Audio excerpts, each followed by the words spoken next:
नमस्कार, जय हिंद दोस्तों। स्वागत है आपका हिंदुस्तान एनालिसिस यूट्यूब चैनल में। दोस्तों, इस वीडियो में बात करेंगे कि इंडियन आर्मी में जो अग्निवीर का पेपर होता है उसमें जीके और जीएस का एक महत्वपूर्ण टॉपिक पूछा जाता है। दोस्तों, यदि आप इस वीडियो को देखते हैं तो इसमें से 2 से 3 प्रश्न मिलने की संभावना है आने वाली पेपर में। दोस्तों, आइए से फटाफट इस क्वेश्चन को हम देखते हैं।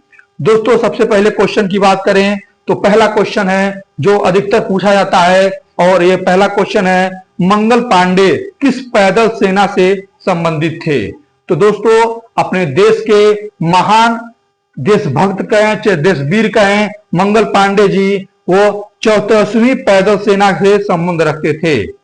दोस्तों, वहीं अगले प्रश्न की बात करें तो फॉरवर्ड ब्लॉक के संस्थापक कौन थे। तो दोस्तों, फॉरवर्ड ब्लॉक के संस्थापक सुभाष चंद्र बोस जी थे। फॉरवर्ड ब्लॉक के संस्थापक जो थे सुभाष चंद्र बोस जी थे। दोस्तों, अगले प्रश्न की बात करें, अगला प्रश्न सबसे आसान है कि गरबा किस राज्य का प्रसिद्ध लोक नृत्य है। तो दोस्तों, जो गरबा है वो गुजरात में खेला जाता है। आप लोगों ने अक्सर कहीं ना कहीं देखा या सुना होगा, गरबा जो है गुजरात में खेला जाता है। दोस्तों, अगले प्रश्न की बात करें तो अगला प्रश्न है आपका कि अंशी राष्ट्रीय उद्यान भारत के किस राज्य में स्थित है। तो दोस्तों, आपको बता दें कि जो अंशी राष्ट्रीय उद्यान है वह भारत के कर्नाटक राज्य में स्थित है। अगले प्रश्न की बात करें कि 2011 की जनगणना के अनुसार सर्वाधिक ग्रामीण जनसंख्या वाला कौन सा राज्य था। तो आपको बता दें इसका सही उत्तर है उत्तर प्रदेश। उत्तर प्रदेश में सर्वाधिक ग्रामीण जनसंख्या थी। वहीं अगले प्रश्न की बात करें तो मौलिक अधिकार का उल्लेख संविधान के किस अनुच्छेद में मिलता है। तो दोस्तों, इसका सही आंसर है अनुच्छेद 12 से लेकर 35 के बीच में। ठीक, संविधान का मौलिक अधिकार है इसमें।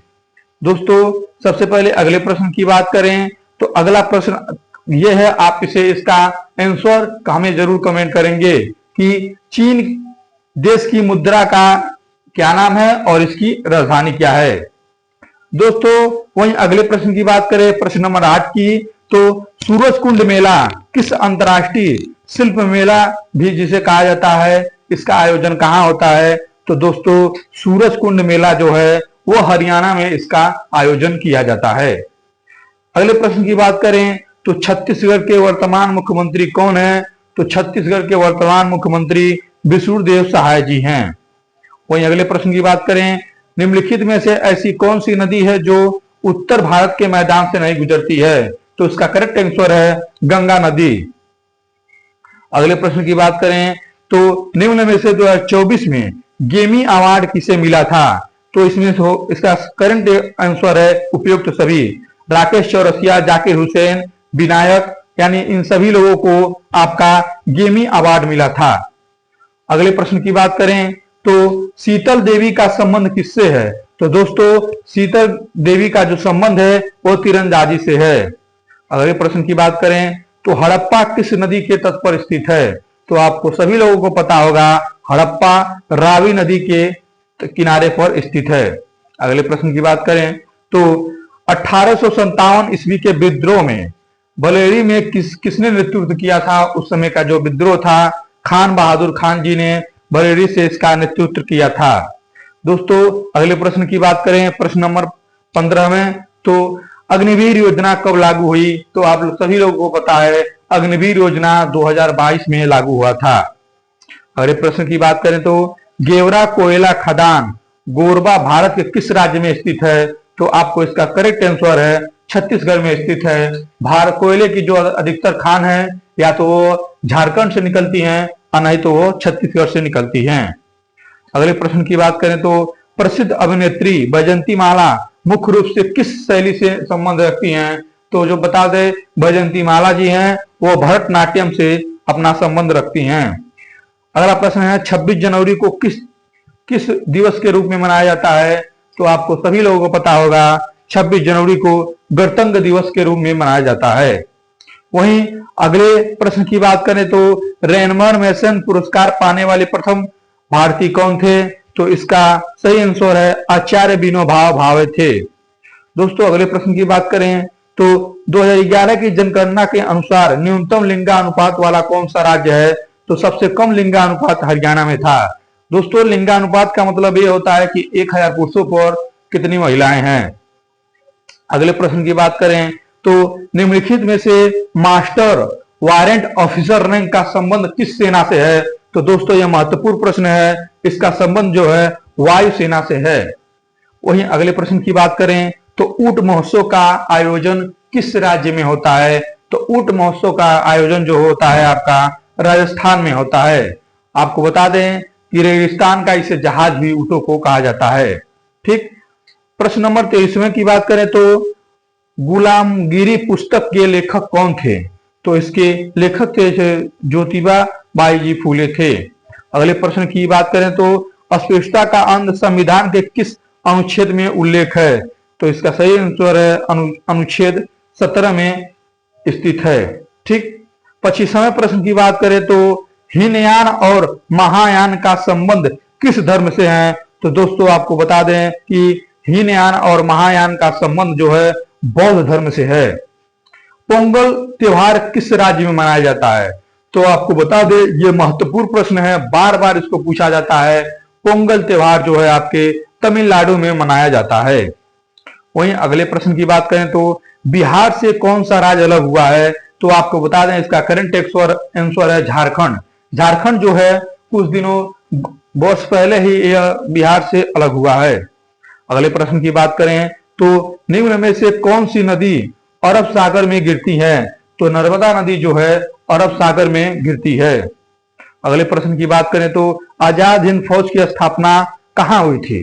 दोस्तों आपको बता दें कि आजाद हिंद फौज की स्थापना सुभाष चंद्र बोस जी ने किया था और यह सिंगापुर में हुआ था इसका स्थापना। तीसरे प्रश्न की बात करें तो विंग्स ऑफ फायर पुस्तक के लेखक कौन थे? तो इसके लेखक थे, पुस्तक बहुत ही महत्वपूर्ण पुस्तक है, इसके लेखक थे एपीजे अब्दुल कलाम जी इस पुस्तक को लिखे थे। ठीक। बैसाखी किस राज्य में मनाई जाती है? तो पंजाब में मनाई जाती है बैसाखी। 32वें प्रश्न की बात करें तो दिसंबर 2002 में संविधान के 86वें संशोधन में किस मौलिक अधिकार को शामिल किया गया? तो शिक्षा भी हमारा एक मौलिक अधिकार है। इसे 86वें संविधान संशोधन सन 2002 में इसको शामिल किया गया। यह महत्वपूर्ण क्वेश्चन है। ठीक। आपके 34वें प्रश्न की बात करें तो 2011 की जनगणना के अनुसार दूसरा सबसे बड़ा राज्य कौन था जिसमें सबसे ज्यादा जनसंख्या थी? तो उत्तर प्रदेश पहले पर था और दूसरे पर महाराष्ट्र था जिसमें सबसे ज्यादा जनसंख्या थी। 35वें प्रश्न की बात करें तो 2024 में कितने व्यक्तियों को पद्म भूषण मिले थे? तो 17 लोगों को पद्म भूषण मिले थे। दोस्तों 36वें प्रश्न की बात करें तो तरंग शक्ति का संबंध किस सेना से है? तो तरंग शक्ति का संबंध जो है यानी जिसको रडार कह सकते हैं, इसका संबंध वायु सेना से है। 37वें प्रश्न की बात करें तो वाल्मीकि राष्ट्रीय उद्यान भारत के किस राज्य में स्थित है? तो इसका करंट आंसर है बिहार में स्थित है। ठीक। कंचनजंगा किस राज्य में स्थित है? तो आपको सभी लोगों को पता होगा कंचनजंगा जो है हिमालय का एक चोटी है जो सिक्किम में यह स्थित है। 39वां प्रश्न है भारतीय सेना से संबंधित क्या है? दोस्तों भारतीय सेना से संबंधित जो है सुभाष चंद्र बोस जी हैं। 40वां प्रश्न है निम्नलिखित में से सतलज नदी का उद्गम स्थान कहाँ हुआ है? यानी जो सतलज नदी है वो कहां से निकलती है? तो इसका सही आंसर है आपका राष्ट्रताल से निकलती हैं। दोस्तों 41वें प्रश्न की बात करें तो गुड़ी पड़वा त्योहार माफ कीजिएगा कौन से भाषा के लोग मनाते हैं? तो मराठी लोग इसे मनाते हैं। दोस्तों WHO का मुख्यालय कहाँ है? तो WHO का मुख्यालय जो है जेनेवा में है। अगले प्रश्न की बात करें तो भारतीय मरुस्थल कौन सी नदी के किनारे है? तो आपकी रूढ़ी नदी के किनारे है। बौद्ध धर्म का